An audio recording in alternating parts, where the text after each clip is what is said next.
حضرت عبداللہ ابن مسعود رضی اللہ تعالیٰ عنہ فرماتے ہیں کہ آپ صلی اللہ علیہ وسلم نے فرمایا کہ مومن نہ طعنہ دینے والا ہوتا ہے، نہ طعنہ دیتا ہے، نہ لعنت کرتا ہے، نہ بدگوئی کرنے والا ہوتا ہے، اور نہ فحش گوئی کرنے والا ہوتا ہے۔ یعنی یہ چار چیزیں اللہ کے نبی نے بتائیں کہ یہ مومن کے لائق نہیں ہے کہ یہ کام کرے۔ ایک تو طعنہ دینا، کسی بات کا طعنہ دینا، اور یہ ہمارے معاشرے میں کتنی بڑی خرابی آج کل موجود ہے۔ کسی کے ساتھ نیکی کر لی، پھر اسے ساری زندگی اس کا طعنہ ملے گا۔ اب اس کو کیا پتہ تھا، یہ تو جب ادھر آئے تھے ان کے پاس تو کچھ نہیں تھا، یہ تو ہم نے ان کو چھت دی تھی، یہ تو ہم نے ان کے ساتھ یہ تعاون کیا تھا۔ یا کسی اور بات کا طعنہ، جس بات کو اس نے توبہ کر کے ختم بھی کر دی پھر بھی اس کے سابقہ گناہوں کو طعنہ دینا۔ آج کوئی دیندار ہو، پچھلے ماضی اس کا ٹھیک نہ ہو، تو وہ اگر کوئی آتا ہے اور دین کی بات، ابے یہ ابھی ملا بنے ہوئے، ابے 100 چوہے کھا کے بلی حج کو چلی، ابے بھائی حج کو تو چلی گئی نا، تو ابھی تک حج پہ ہی نہیں گیا، تو 1000 چوہے کھا چکا ہے، ابھی تک تو ابھی پلٹا ہی نہیں۔ اور صبح کا بھولا شام کو گھر آئے، اسے بھولا نہیں کہتے، وہ بھی گرا نہیں جو گر کے سنبھل گیا۔ تو اب اس نے سابقہ گناہوں سے تو توبہ کری، اب اسے طعنہ کیوں دیں؟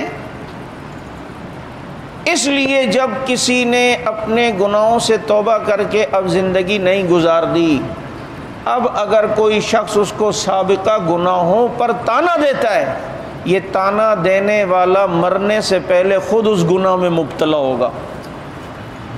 یہ یاد رکھیں، یہ ہر عمل کا رد عمل ہے، ہر ایکشن کا ری ایکشن ہے۔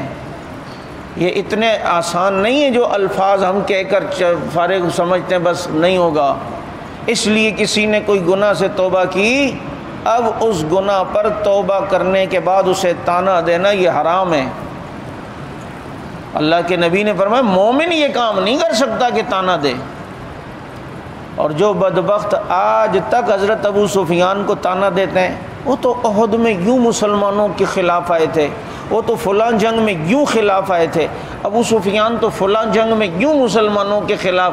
اور ظالموں، وہ جب اسلام لے آئے تو الاسلام یہدم ما کان قبلہ، حدیث میں کہ اسلام پچھلی ساری چیزوں کو ڈیلیٹ کر دیتا ہے، پچھلی ساری چیزوں کو ختم کر دیتا ہے۔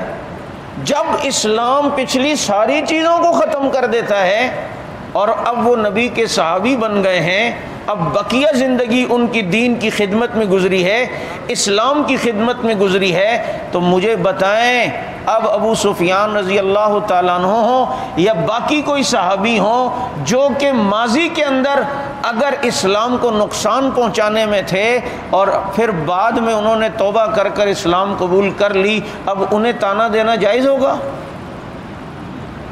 اللہ کے نبی نے کبھی طعنہ نہیں دیا۔ وحشی جیسا انسان جنہوں نے حضرت حمزہ کو برچھا مارا، اللہ کے نبی نے انہیں طعنہ نہیں دیا بلکہ ان کے اسلام کو قبول کیا ہے۔ تو اب ابو سفیان رضی اللہ تعالیٰ عنہ یا دیگر صحابہ کرام رضوان اللہ علیہ مجمعین کو کہ جی وہ پہلے ایسے تھے، وہ پہلے ایسے تھے، پہلے جیسے بھی تھے پہلے کو چھوڑو، انما الاعمال بالخواتیم، اللہ کے نبی نے فرمایا اعمال کا دار و مدار خاتمے پر ہے۔ خاتمہ دیکھو کہ کیسا ہوا ہے، اینڈ کیا ہے۔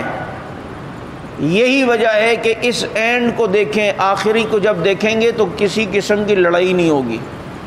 آج یہ تو کہتے ہیں جنگ جمل ہوئی ہے، صفین ہوئی ہے، یہ ہوا ہے وہ ہوا ہے، یہ شروع کی بات بتائے گا، آخر کی بات نہیں بتائے گا کہ حضرت حسن حضرت معاویہ رضی اللہ تعالیٰ عنہ کے ہاتھ پر بیعت کرتے ہیں، حضرت حسین رضی اللہ تعالیٰ عنہ حضرت معاویہ کے ہاتھ پر بیعت کرتے ہیں، انہیں اپنا امیر مانتے ہیں۔ تو ماضی کی چیزیں دہراتے ہو، اینڈ نہیں دیکھتے ہو کہ مسلمانوں کے امام ہیں، مقتدا اور پیشوا ہیں حضرات حسنین جن کی جوتی ہمارے سر کا تاج ہے، حسن و حسین جن کے پاؤں کی مٹی ہماری آنکھوں کا سرما ہے، وہ سیدہ شباب اہل الجنہ ہیں، جنت کے جوانوں کے سردار ہیں، حضرت فاطمہ کی گود میں پلنے والے ہیں، وہ آخر میں ان کے ہاتھ پر بیعت کرتے ہیں۔ تو جن کو حسن و حسین امام مانتے ہوں، حسن و حسین کے ماننے والے بھی پھر ان کو اپنا امام مانیں گے یا نہیں مانیں گے؟ تو اینڈ دیکھو کیا ہے، تو اس لیے تانا مسلمان نہیں دیتا کسی مسلمان کو، اور وللعان مومن لعنتیں بھی نہیں کرتا۔ یہ مومنوں کے شایان شان نہیں ہے کہ وہ کسی مسلمان کو لعن تان کرے اور لعنتیں دے۔ آج دیکھ لو صحابہ کے دشمن کو، صحابہ کو لعنتیں دے رہے۔ 10 محرم کو بڈھے نے دی، حضرت معاویہ حضرت ابو سفیان رضی اللہ عنہ پر کیا الفاظ، میرپور خاص میں چہلم میں حضرت عمر رضی اللہ عنہ پر یہ الفاظ کسے گئے۔ تو یہ مومنوں والے کام تو نہیں ہے، یہ مسلمانوں والے کام تو نہیں ہے۔ اور نبی نے فرمایا لیس المومن، لیس المسلم یعنی کا لیس المومن کا ہے، کیونکہ یہ اپنے کو مومن مومن بہت بولتے ہیں نا۔ فرمائے مومن نہیں ایسے کام کر سکتا کہ اللہ تعالیٰ بھی دے اور لعنتیں بھی کرے۔ اور الفاحش، نہ مومن بدگوئی کرنے والا ہوتا ہے، کسی کی برائیاں کرنے والا۔